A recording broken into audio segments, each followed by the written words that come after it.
देखिए संयोजन अभिक्रियाएं क्या होती हैं, इनको उदाहरण सहित बताना है। संयोजन क्या होता है? संयोजन अभिक्रियाएं क्या लिखोगे? वे अभिक्रियाएं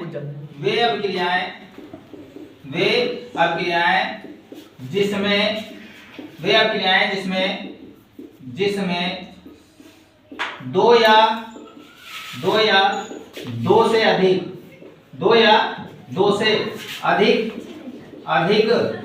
पदार्थ संयोग करके एकल उत्पाद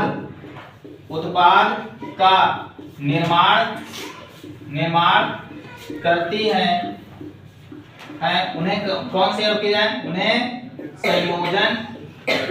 संयोजन अभिक्रियाएं कहते हैं। ठीक है, क्या कहते हैं? वे अभिक्रियाएं जिसमें दो या दो से अधिक पदार्थ संयोग करके एक उत्पाद का क्या करती हैं? निर्माण करती हैं। उन्हें क्या कहते हैं? संयोजन अभिक्रियाएं। क्या कहते हैं उन्हें? संयोजन अभिक्रियाएं। जैसे देखो इसका एग्जांपल देख लो, उदाहरण में देख लो, उदाहरण देख लीजिए। उदाहरण क्या हो जाएगा? किसी को मालूम है संयोजन अभिक्रिया का उदाहरण? हाँ, आप देखो इसमें क्या होता है, जैसे अमोनिया। क्या है बेटा? अमोनिया है। अमोनिया का फार्मूला सबको मालूम होगा, NH3 होता है ना, और हाइड्रोक्लोरिक अम्ल HCl होता है। अब देखो बेटा, ये हाइड्रोक्लोरिक अम्ल है, जैसे ये दोनों जुड़ेंगे तो ये दोनों क्या हो जाएंगे? ऐड हो जाएंगे। दोनों क्या करेंगे? संयोग करेंगे, एकल उत्पाद का क्या करेंगे? निर्माण करेंगे। किसका निर्माण करेंगे? एकल उत्पाद। ये हाइड्रोजन इससे ऐड हो जाएगा तो क्या बनाएगा? NH4Cl। ये क्या है? नौसादर है। क्या है? नौसादर है। ठीक है, नौसादर, या इसे अमोनियम क्लोराइड भी कहते हैं। क्या कहते हैं? Ammonium chloride. क्या कहते हैं इसे? Ammonium chloride. तो देखो यहाँ पे दो पदार्थ थे कि नहीं थे? दोनों संयोग करके एकल उत्पाद का निर्माण कर रहे हैं कि नहीं कर रहे हैं? तो ऐसे उत्पाद को क्या कहते हैं? ऐसी अभिक्रियाओं को क्या कहते हैं? संयोजन अभिक्रिया। या इससे सिंपल सा एग्जांपल लेना है। देखो दूसरा, ये पहला एग्जांपल है। दूसरा एग्जांपल देखो क्या है बेटा, जैसे यहाँ पे देखो ये क्या है? कार्बन है। कार्बन है कि नहीं? अब ये यहाँ पे ये क्या है? ऑक्सीजन। अब ये क्या है? गैस है कि नहीं है? और ये क्या है? सॉलिड है कि नहीं? ये कार्बन है, ये ऑक्सीजन, ये गैस है कि नहीं है? अब देखो दोनों संयोग, दो है कि नहीं है? दोनों क्या करेंगे? संयोग करेंगे और किसका निर्माण करेंगे? एकल उत्पाद। क्या बन जाएगा? दोनों मिलेंगे CO2, मतलब कार्बन डाइऑक्साइड। तो कार्बन डाइऑक्साइड बन गया। तो एकल उत्पाद का निर्माण किया कि नहीं? तो ऐसी अभिक्रियाएं जो दो या दो से अधिक पदार्थ संयोग करके एकल उत्पाद का निर्माण करती हैं, उन्हें क्या कहते हैं? उन्हें क्या कहते हैं? संयोजन अभिक्रियाएं। चलिए अगला क्वेश्चन देखिए बेटा। अगला क्वेश्चन है, रासायनिक समीकरण को उदाहरण सहित समझाइए। रासायनिक समीकरण क्या होता है ना? रासायनिक समीकरण क्या होता है? किसी रासायनिक अभिक्रिया में भाग लेने वाले अभिकारकों तथा उससे बनने वाले उत्पाद को, अभिकारकों तथा उससे बनने के फलस्वरूप जो उत्पाद उत्पन्न होते हैं उनको सूत्रों द्वारा लिखना ही या सूत्रों के द्वारा निरूपित करना ही क्या कहलाता है? रासायनिक समीकरण। चलिए आइए देखते हैं। किसी, क्या लिखोगे आप? किसी रासायनिक अभिक्रिया में, क्या लिखोगे? अभिक्रिया में भाग लेने वाले, क्या लिखोगे? भाग लेने वाले अभिकारकों, क्या लिखोगे? अभिकारकों के क्रिया के फलस्वरूप, क्या लिखोगे? फलस्वरूप बनने वाले उत्पादों को, क्या लिखोगे? उत्पादों को सूत्रों द्वारा, किसके द्वारा? सूत्रों द्वारा निरूपित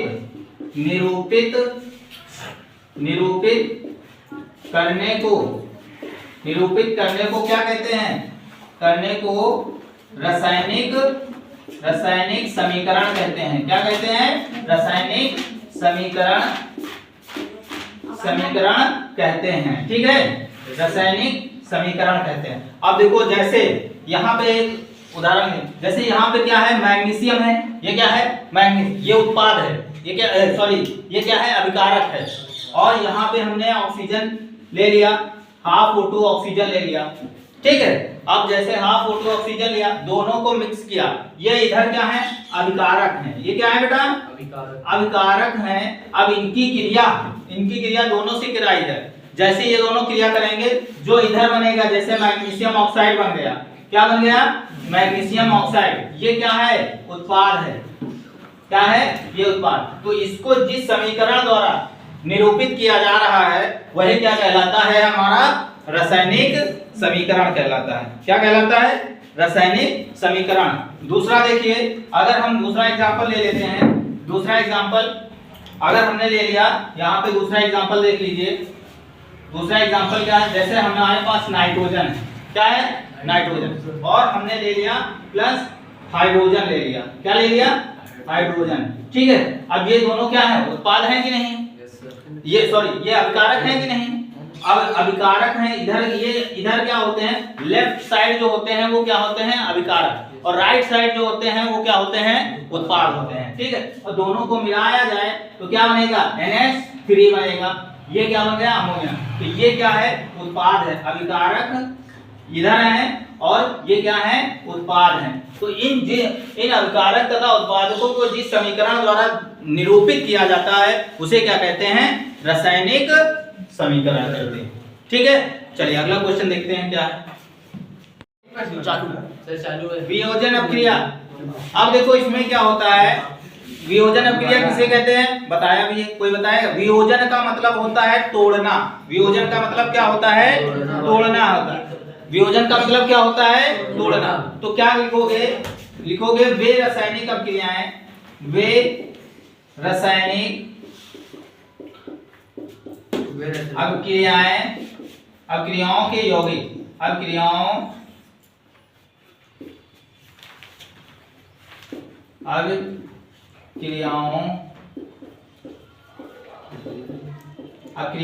के यौगिक क्या होंगे? यौगिक जो किसी बाह्य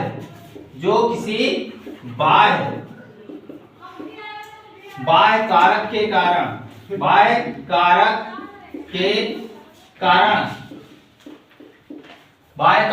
कारण क्या हो जाती हैं? वियोजित हो जाती हैं।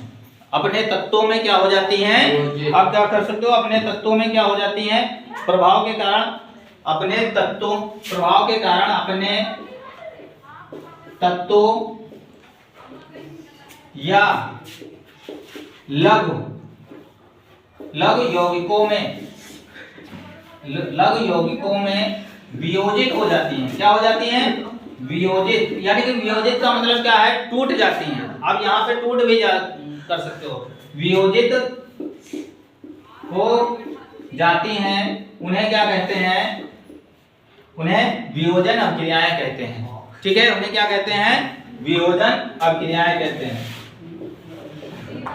उन्हें वियोजन अपक्रियाएं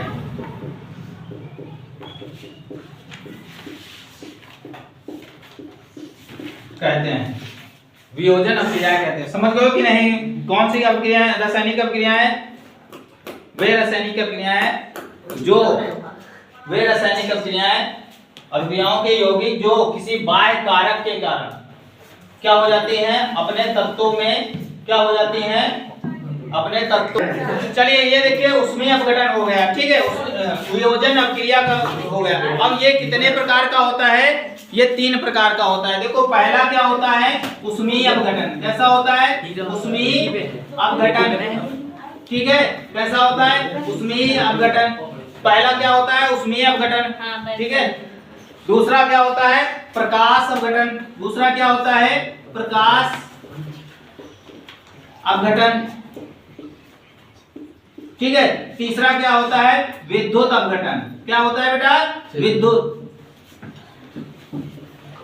अपघटन या वियोजन, ठीक है, इनको अपघटन या वियोजन। तो उसमें अपघटन क्या होता है, जो उष्मा के द्वारा, क्या होता है उसमें अपघटन, जो उष्मा के द्वारा यौगिक टूटते हैं उन्हें क्या कहते हैं, उष्मीय अपघटन कहते हैं। क्या कहते हैं उन्हें, उष्मीय अपघटन, ठीक है, क्या कहते हैं। अब देखो उष्मीय अपघटन उष्मा के द्वारा, जैसे ये क्या है CaO3 कार्बन CO, ये कैल्शियम कार्बोनेट है कि नहीं है। अब इसको उष्मा के द्वारा क्या किया जाए, उष्मा के द्वारा गर्म किया जाए तो ये दो भागों में टूट जाता है, CO carbon calcium oxide plus carbon dioxide. तो ये कौन सा अपघटन है, उष्मीय अपघटन। कौन सा अपघटन है बेटा, उष्मीय अपघटन, ठीक है। दूसरा देखो क्या है, प्रकाश अपघटन। क्या है, प्रकाश। दूसरा क्या है, प्रकाश अपघटन। मान लीजिए आपके प्रकाश अपघटन का उदाहरण,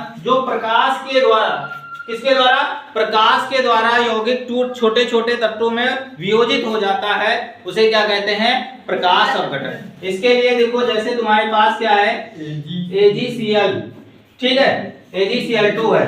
अब इसको अगर आप तोड़ोगे, किसमें तोड़ोगे, किसके द्वारा टूटेगा, प्रकाश के द्वारा, ठीक है।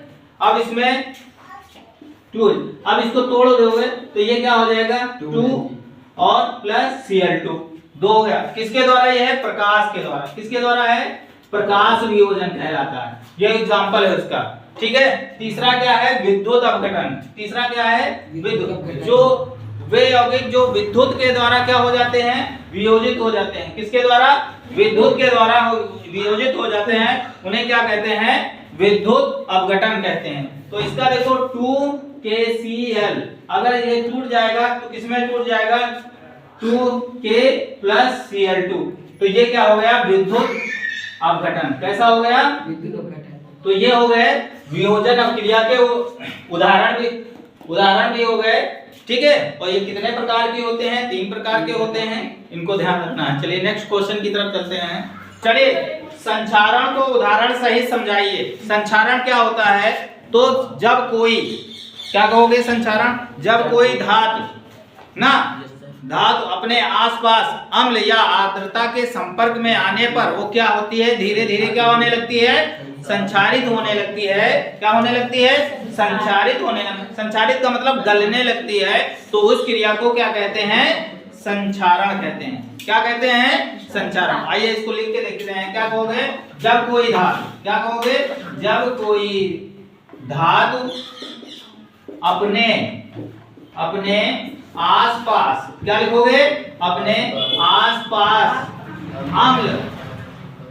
अम्ल या किसके, आर्द्रता, आर्द्रता बोलते हैं नमी ना, आर्द्रता के संपर्क में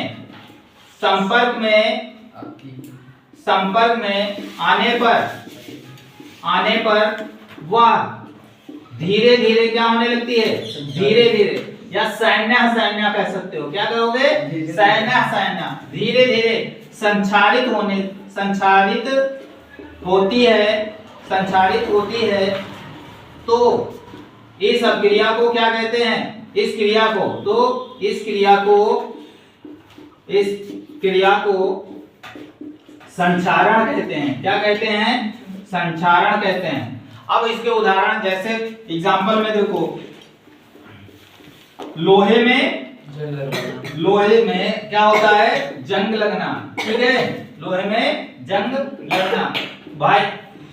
अब देखो लोहे में जंग, जैसे हमारी खिड़कियां दरवाजे होते हैं बाहर वाले, और उसमें लगा होता है, बारिश हुई, नमी हुई, धीरे धीरे वो क्या होते हैं, उनमें क्या होती है, जंग लग जाती है। जंग लोहे के ऊपर लग जाता है, एक मोटा सा पदार्थ हल्का जंग, उसी को क्या कहते हैं, जंग कहते हैं। बात समझो कि नहीं। वो धीरे धीरे फिर वो लोहा अगर वहां नमी के संपर्क में आ जाता है तो वो धीरे धीरे क्या होने लगता है, गलने लगता है। क्या होने लगता है, गलने लगता है। दूसरा एग्जाम्पल, ऑक्सीजन का योग होता है, क्या होता है, योग होता है, या ऑक्सीजन का योग होता है, या क्या कहोगे, क्या कहोगे, इलेक्ट्रॉन जो है क्या हो जाते हैं, इलेक्ट्रॉन जो होते हैं निकल जाते हैं, या पदार्थ से इलेक्ट्रॉन क्या हो जाते हैं, इलेक्ट्रॉन निकल जाते हैं, निकल जाते हैं, ठीक है। तो उन्हें क्या, कौन सी अपक्रिया कहते हैं? ऑक्सीकरण अपक्रिया कहते हैं। कौन सी अपक्रिया कहते हैं? ऑक्सीकरण। ऑक्सीजन का क्या हो जाता है? योग हो जाता है। क्या होता है? ऑक्सीजन का योग हो जाता है। जैसे यहाँ पे देखो, उदाहरण देखो, ये क्या है? कॉपर है। ये क्या है? कॉपर है। यहाँ पे क्या है? ये ऑक्सीजन है, ठीक है। अब कॉपर, ये ऑक्सीजन है, दोनों जुड़ेंगे तो कॉपर ऑक्साइड बन जाएगा। क्या बन जाएगा बेटा? Copper oxide. अब यहाँ पे देखो, ये दो है, ये दो है, इसके आगे दोनों के आगे दो लगा दो, दो ऑक्सीजन हो गए। तो इसमें देखो ऑक्सीजन क्या है? इससे ऐड हुआ है कि नहीं हुआ है? जिससे ऐड हुआ है तो ये क्या हो गया? योग हुआ कि नहीं हुआ? तो यहाँ पे कौन सी हो जाएगी?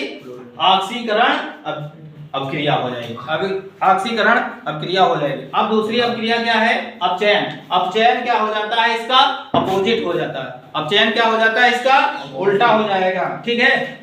तो चलो अपचयन देखो, अपचयन, अपचयन अपक्रिया, वे अपक्रिया, इसका ऑपोजिट लिख दो। वे अपक्रियाएं, वे अपक्रियाएं, वे अपक्रियाएं जिनमें, जिनमें पदार्थों से, क्या लिखोगे? पदार्थों से ऑक्सीजन, ऑक्सीजन का, ऑक्सीजन का ह्रास होता है, ह्रास होता है, तथा हाइड्रोजन, हाइड्रोजन जुड़ता है। क्या आता है? जुड़ता है। कैसी अपक्रियाएं कहलाती हैं? अपचयन अपक्रियाएं कहलाती हैं। क्या कहलाती हैं? अपचयन अपक्रियाएं, क्रियाएं कहलाती हैं, ठीक है। अब देखो, जैसे यहीं पे देखो, ये कॉपर ऑक्साइड है, कॉपर ऑक्साइड है, इसका हाइड्रोजन, ये है हाइड्रोजन गैस है, दोनों। अब इसमें से क्या हो जाएगा? ऑक्सीजन निकल जाएगा। क्या हो जाएगा? यहाँ पे कॉपर ऑक्साइड है, यहाँ ऑक्सीजन निकल जाएगा तो ये कॉपर बचेगा, यहाँ क्या हो जाएगा? H2O। अब देखो ऑक्सीजन, यहाँ कॉपर ऑक्साइड है, कॉपर से ऑक्सीजन क्या हो गया? अलग हो गया कि नहीं? तो ऑक्सीजन निकल गया, हाइड्रोजन क्या हो गया? जुड़ गया। तो ऐसी अपक्रियाएं क्या कहलाती हैं? कौन सी क्रिया? अपचयन अपक्रिया कहलाती है। चलिए अगला क्वेश्चन देखते हैं क्या है। रेडॉक्स अपक्रिया क्या होती है? रेडॉक्स अपक्रिया को उदाहरण से ही समझाइए। तो देखिए रेडॉक्स अपक्रिया क्या? वे अपक्रियाएं, वे अपक्रिया, अपक्रियाएं, क्या लिखोगे? वे अपक्रियाएं जिनमें, जिनमें ऑक्सीकरण, क्या लिखोगे? ऑक्सीकरण तथा अपचयन, तथा अपचयन दोनों, दोनों एक साथ, दोनों एक साथ, एक ही समय पर, समय पर घटित होती हैं। क्या होती हैं? घटित होती हैं, होती हैं। रेडॉक्स अपक्रिया कहलाती है। क्या कहलाती है? रेडॉक्स अपक्रिया, अपक्रिया कहलाती है, ठीक है। कौन सी अपक्रिया कहलाती है? रेडॉक्स अपक्रिया कहलाती है। वे रासायनिक अपक्रियाएं जो एक ही समय पर, है ना, जिनमें क्या होता है? ऑक्सीकरण और अपचयन दोनों एक ही साथ होता है, एक ही समय पर घटित होती हैं। ऐसी अपक्रियाएं क्या कहलाती हैं? रेडॉक्स अपक्रियाएं कहलाती हैं। जैसे इसको देखिए एग्जांपल में, ये क्या है? कॉपर ऑक्साइड है, ये क्या है? हाइड्रोजन। अब देखो इसमें क्या हो जाएगा? यहाँ से ये कॉपर अलग और ये क्या हो जाएगा? H2O बन जाएगा, ठीक है। ये क्या हो जाएगा? कॉपर अलग हो गया, कॉपर ऑक्सीजन से क्या हो गया? अलग हो गया ना। इसमें क्या हो जाएगा? अब देखो इसमें क्या हुआ? इसमें से ऑक्सीजन का क्या हो गया? कम हो गया ना। तो ये कौन सी हो गई? अपचयन अपक्रिया। कौन सी हो गई? अपचयन, ठीक है। और इसमें ऑक्सीजन का ऐड हो गया तो ये क्या कहलाएगी? ऑक्सीकरण, ठीक है। क्या कहलाएगी? ऑक्सी, या इसे उपचयन अपक्रिया कह दो। क्या कहोगे? उपचयन, ठीक है। तो देखो दोनों एक ही साथ एक ही समय पर घटित हो रहे हैं, ऐसी अपक्रियाएं क्या कहलाती हैं? रेडॉक्स अपक्रियाएं। चलिए अगला क्वेश्चन देखते हैं हम लोग। ऊष्माक्षेपी तथा ऊष्मा शोषी अपक्रियाएं क्या होती हैं? ठीक है। तो पहले देखो ऊष्मा क्षेपी, ठीक है। उष्मा क्षेपी अभिक्रियाएं क्या होती हैं, ठीक है। पहले हम क्या पढ़ते हैं, उष्मा क्षेपी, एंडोथर्मिक एक्सोथर्मिक इनको इंग्लिश में बोलते हैं, ठीक है। एंडोथर्मिक और एक्सोथर्मिक, ठीक है। तो उष्मा क्षेपी देखिए वे अभिक्रियाएं, क्या लिखोगे, वे अभिक्रियाएं जिसमें क्रिया के फलस्वरूप उष्मा क्या होती है, उत्पन्न होती है। वे अभिक्रियाएं जिसमें क्रिया के फलस्वरूप क्या होती है, उष्मा उत्पन्न होती है, वो उष्मा क्षेपी अभिक्रियाएं कहलाती हैं। जैसे सांस लेना भी क्या है, एक उष्मा क्षेपी अभिक्रिया है। तो इसको लिखे वे अभिक्रियाएं, वे अभिक्रियाएं, वे अभिक्रियाएं जिसमें उष्मा के फलस्वरूप, जिसमें उष्मा के फलस्वरूप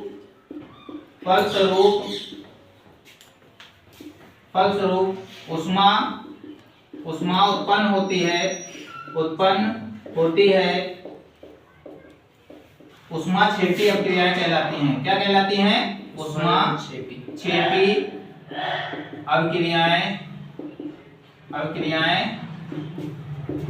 कहलाती हैं, ठीक है। उष्मा क्षेपी अभिक्रियाएं कहलाती हैं। पहला एग्जांपल देखिए, जैसे ये मीथेन गैस, क्या है, मीथेन गैस है और ये ऑक्सीजन है, ठीक है, या H2O है। ये क्या है, मीथेन गैस है और जल है। क्या है, मीथेन गैस है और या यहाँ पे ऑक्सीजन ले लो, क्या ले लो, ऑक्सीजन ले लो, ठीक है। अब इसमें जैसे इससे क्रिया कराओगे तो यहाँ पे क्या बनेगा, CO2 और H2O बनेगा, कार्बन डाइऑक्साइड और जल बनेगा। यह कैसी अभिक्रिया है, उष्मा क्षेपी अभिक्रिया है, ठीक है। कैसी अभिक्रिया है, उष्मा क्षेपी अभिक्रिया। अब उष्मा शोषी अभिक्रिया की बात करें, चलिए उष्मा शोषी अभिक्रिया देख लो। उष्मा शोषी अभिक्रियाएं क्या होती है, उसमें जिसमें उष्मा का क्या होता है, अवशोषण होता है। क्या होता है, जिसमें उष्मा लगती है, तो वो क्या अभिक्रियाएं क्या कहलाती हैं, उष्मा शोषी। शोषी का मतलब शोषित होती हैं, ठीक है। तो लिखोगे वे अभिक्रियाएं जिनमें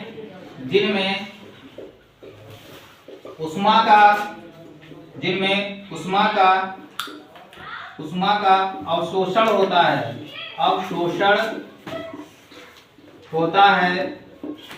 उष्मा होता है, तो क्या कहलाती हैं, उष्मा शोषी अभिक्रियाएं कहलाती हैं। क्या कहलाती हैं, उष्मा शोषी अभिक्रियाएं कहलाती हैं, ठीक है, कहलाती हैं। जैसे ये क्या है, मर्क्यूरिक ऑक्साइड है। क्या है, मर्क्यूरिक ऑक्साइड है। अगर इसको तोड़ोगे तो ये क्या बन जाएगा, Hg2Hg, और ये क्या बन जाएगा, ऑक्साइड। इसमें क्या है, उष्मा का क्या हुआ, अवशोषण, उष्मा शोषी, ठीक है, ये उष्मा शोषी। चलिए अगला क्वेश्चन देखते हैं।